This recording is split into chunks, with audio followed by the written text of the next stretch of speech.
Salut à tous les frères, bénédictions à tout un chacun. Et aujourd'hui, nous partageons vraiment l'écriture avec vous. Et comme la Bible dit, d'aller vérifier tout. À ce titre, j'ai lu beaucoup de documents.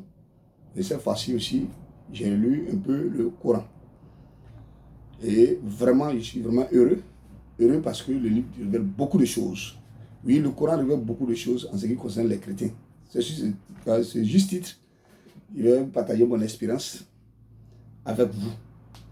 Et vous allez voir que ça va peut-être apaiser certains esprits. Oui, c'est normal. Oui, c'est très normal que nous vérifions les Écritures. Et c'est capital. Chez nous, les chrétiens, la Bible dit, on peut périr par manque de connaissance. Parce que tu ne connais pas que tu fais certaines choses. Or, cela, ce n'est pas bon. Donc, le Coran, et on va parler beaucoup de Jésus. Il y a au moins ça.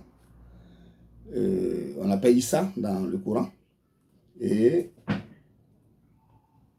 pour pouvoir vérifier mes faits, les sourates que je vais donner, vous allez les comparer en voyant, c'est-à-dire selon les versions coraniques.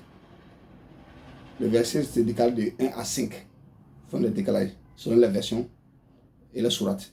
Donc si vous n'avez pas vu ça dans ça, si il y a un verset 4, selon ta version, peut-être ça est dans le verset 7 ou bien 8.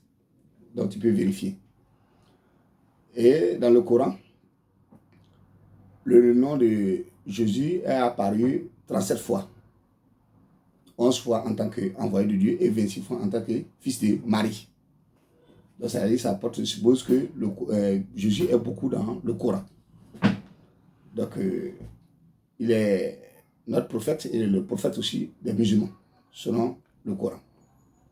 Et les textes concernant Jésus-Christ se trouvent dans le surat 3, versets 45 à 55, surat 4, autour des versets 171, surat 5, versets 110, 118. Et dans surat 19, autour des versets 16 à 34. Et ça, vous pouvez vérifier vraiment. Donc, il y a beaucoup de choses qui ont été dites et que j'ai vérifié, comme je vais partager ce passage avec vous ce matin. Ismaël, qui est l'ancêtre des musulmans, Isaac, pour les chrétiens, ils ont le même père, qu'on appelle Abraham. C'est Abraham qui a fait les deux enfants. Et à la suite de ça, les enfants sont séparés jusqu'à ce que nous voyons aujourd'hui. Mais le Coran nous dit dans beaucoup de sourates qui est Jésus-Christ, comme la Bible le confirme. Dans sourate 4, verset 171, voici ce que le Coran déclare. Il dit, ô gens du livre, les gens du livre, ce sont les chrétiens, ne soyez pas outranciers en matière de dogme. Ne dites pas sur Allah que la vérité, le Messie, Jésus, fils de Marie, est seulement un messager d'Allah, son verbe qu'il a projeté en Marie, un esprit émanant de lui. Croyez donc en Allah et en ses messagers. Ici, on dit Jésus-Christ est le verbe. Et quand nous voyons ça dans le livre de Jean, chapitre 1, verset 1, Jean a dit la même chose. Au commencement était le verbe. Le verbe était Dieu et Dieu était le verbe. Et il est venu se manifester. Donc, ça n'a pas égal. Il n'y a pas de débat dans ça. Jésus est la parole de Dieu, le verbe. Et à la suite de cela, en avançant, j'ai vu qu'il y a beaucoup de choses qui concernent vraiment les chrétiens, que la Bible, le Coran a encouragé. Dans le surat 5, versets 46 à 47, vous allez voir, vraiment, je suis heureux parce que il y a beaucoup de choses que nous savons aujourd'hui. Ici, dans le surat 5, verset 46, il dit, à la suite des précédents prophètes, nous avons envoyé Jésus, fils de Marie, pour confirmer les enseignements de la Torah. Nous lui avons donné l'évangile, guide et lumière, conformément aux précédentes écritures de la Torah. Un guide sûr et une bonne éducation des pieux. Que les gens de l'évangile jugent selon ce qui a été révélé. Ceux qui ne jugent pas selon lui, selon la loi révélée par Allah, sont eux les pervers. La Bible, sur le Coran, confirme ici que Jésus est venu confirmer la Torah. Et c'est vrai. Et il est venu avec l'évangile, son enseignement. Les gens du livre, que les gens de l'évangile jugent selon ce qui a été révélé. Ça dit quoi? Le chrétien doit s'appuyer sur la Bible. C'est ce qui est écrit ici. Mais aujourd'hui, on voit des débats, on voit certaines choses que vraiment, nous ne savons pas vraiment à quel sens c'est voué. Il y a trop de choses. Dans le Surat 2, verset 145. Surat 2, verset 145. Voici ce que le Coran déclare en ce qui concerne encore les chrétiens et nous qui suivons le Seigneur Jésus-Christ. Mon frère, je suis vraiment heureux. Heureux parce que cela nous vraiment fait des choses que nous devons vraiment vérifier. Parce que nous ne savons pas, nous avons essayé de comprendre vraiment la profondeur des choses. Au lieu de se lamenter les débats inutiles de ceux qui n'apportent rien.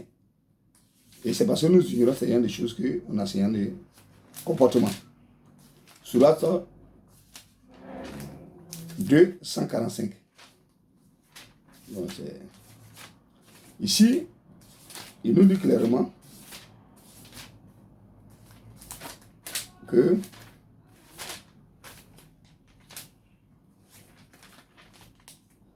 il dit quelques preuves que tu apportes à ceux qui ont reçu les Écritures. Ils ne suivront point ta direction et tu n'auras pas à suivre la leur. D'ailleurs, aucun d'eux ne suivra la direction de l'autre. Si tu suivais les caprices après avoir reçu le message de vérité, tu seras alors du nombre des injustes. C'est Dieu qui fait toutes choses. Tout appartient à Dieu. Personne ne peut prétendre défendre Dieu ou bien faire quelque chose des actes au nom de Dieu. Ici, c'est une prophétie qui a été donnée à Mohammed. Il dit, tu vas venir vers eux, les gens du livre. D'ailleurs, aucun d'eux ne suivra la direction de l'autre. C'est-à-dire que le musulman ne veut pas suivre le chrétien ne veut pas suivre les musulmans. C'est-à-dire que chacun a dans son créneau. C'est Dieu qui juge. C'est pour ça qu'il a dit que les chrétiens seront jugés selon l'évangile. Même ici, même dans le surat de toujours, au verset 142,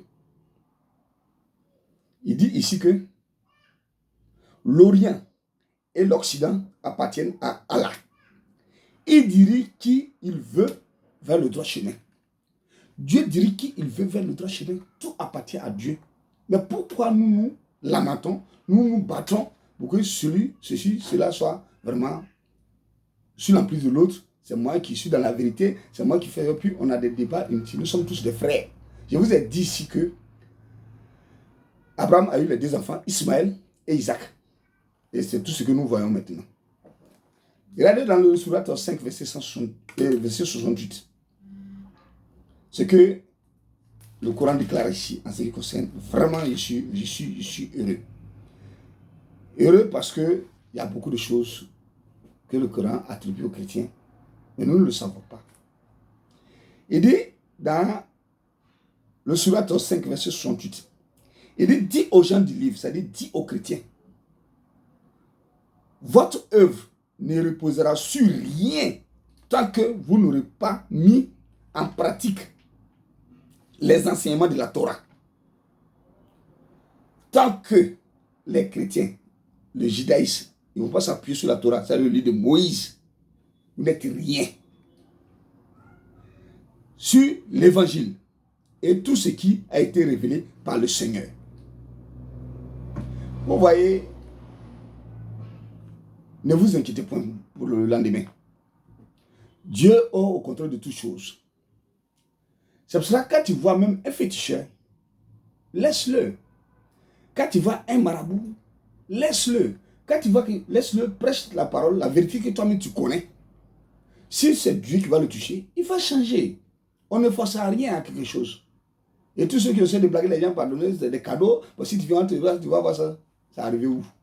C'est terminé comment? C'est Dieu qui est au-dessus de tout. C'est pour ça, le surat que